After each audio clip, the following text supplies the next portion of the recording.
Kamu harus bergaya seperti owner, bukan pengusaha lagi, Mas.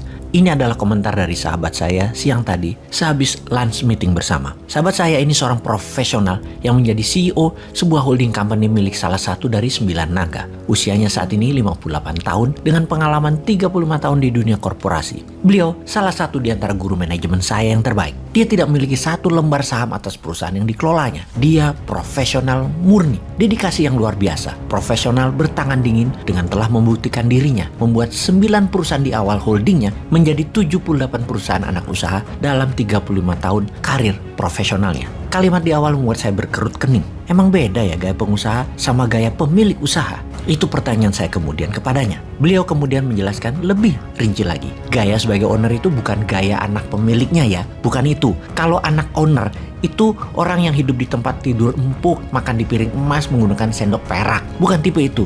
Bukan tipe gold plater dan silver spoon kids. Gaya itu nggak usah dijelasin deh. Kita semua sudah tahu kok. Yang jelas dilihatnya nggak enak. Dibilang sombong ya memang berada. Pokoknya susah dijelasin, tapi ada yang nggak pas aja. Gaya owner yang dimaksud adalah menjadi pendengar yang baik. Bahkan tidak memberi saran, hanya mendengar.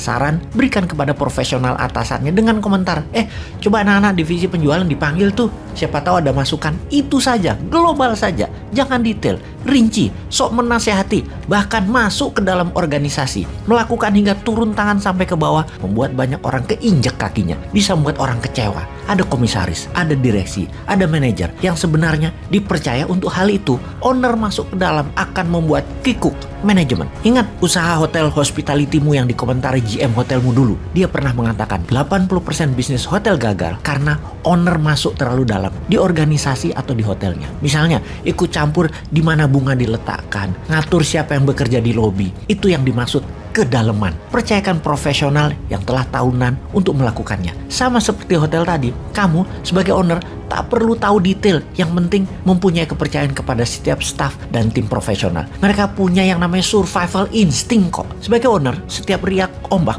jangan dipikirkan. Dalam menjalankan organisasi selalu ada guncangan, ada kegaduhan.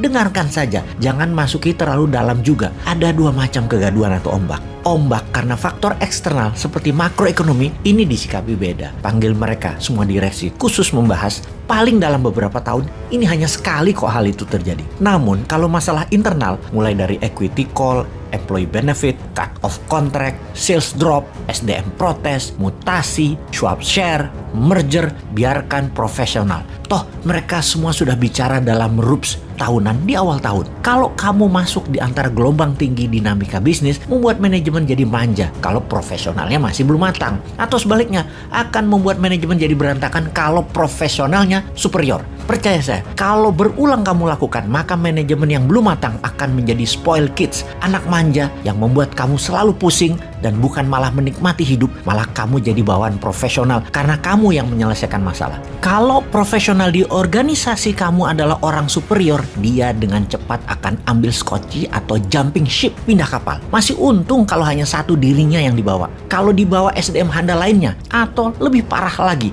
SDM handal diambil ditambah bisnis kamu pun dibawa pula pasarnya. Ambiar kowe, kamu masuk ke dalam menjadi nggak ada gunanya. SDM nggak ada, bisnis hilang. Perusahaan kamu hilang nyawanya, hilang soul bisnisnya. Nasihat ini bagi saya seperti ditonjok ulu hati saya. Langsung bikin kepala kelengan dan perut enek. Karena hal ini yang mungkin menjadi salah satu dasar mengapa saya sering menjadi persona non grata. Orang yang disebut asshole, emosian, keras kepala, sok tahu, dan banyak istilah buruk lainnya di dalam menjalankan bisnis. Stay foolish, Mardigu.